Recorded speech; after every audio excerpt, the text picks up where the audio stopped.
at the benefits of the tripartite, let's take the commercial rules of origin into Ethiopia. We Yes, need they to will have accept the rules of certificate. origin that promote the region to have cross-border production networks in terms of the value chains that you spoke about. Because if you don't have rules of origin that promote that, you're not going to get anywhere. I'll just give you a typical example. If you look at the Airbus industry, Airbus components for the Airbus industry are made in more than 16 European countries.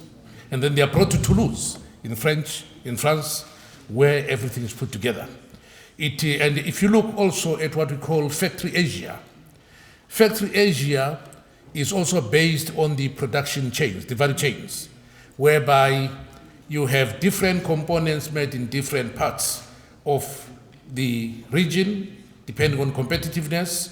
Then they come together, then they begin to trade in those products. So we need to move. The potential for the tripartite FTA will be limited if we do not have rules of origin that promote the investment and the production networks and value chains that happen. When you look at it, we have a convergence that for Africa's transformation, for Africa's development to take place, we need to begin to industrialize, to have the value chains that he spoke about.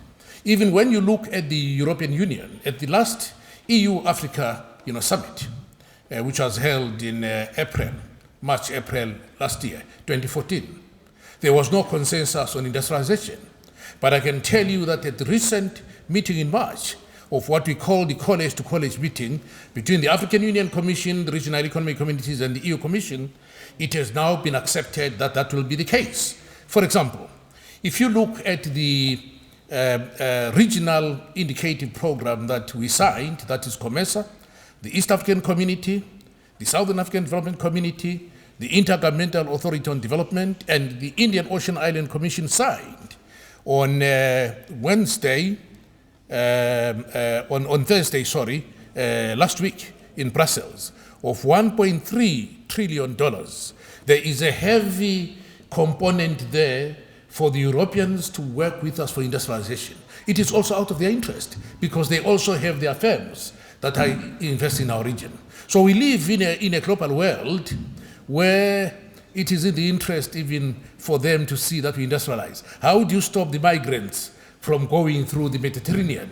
You are not going to stop them by putting an army to stop them. We are only going to do it when we create the opportunities within our own areas. And the tripartite free trade area is one of those instruments that we are going to use in order to empower our own people to develop this region so that we are part of the world economy on an equal basis, not on a basis of what I would describe in terms of a partnership of a horse and the rider. If it was a partnership between a horse and the rider, you know that the one who rides the horse has an advantage over the horse, and the horse is simply there to be ridden. There's no partnership. So I just wanted to emphasize that we are all moving in that direction, even for the Japanese, just to indicate to you.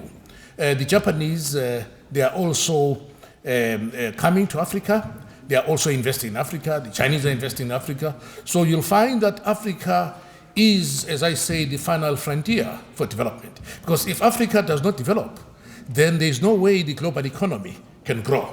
So it is in the interest of all of us, both the developed countries, the emerging economies, and also those companies that are still developing, to work together in order for us to create wealth, for us to contribute to the global economy.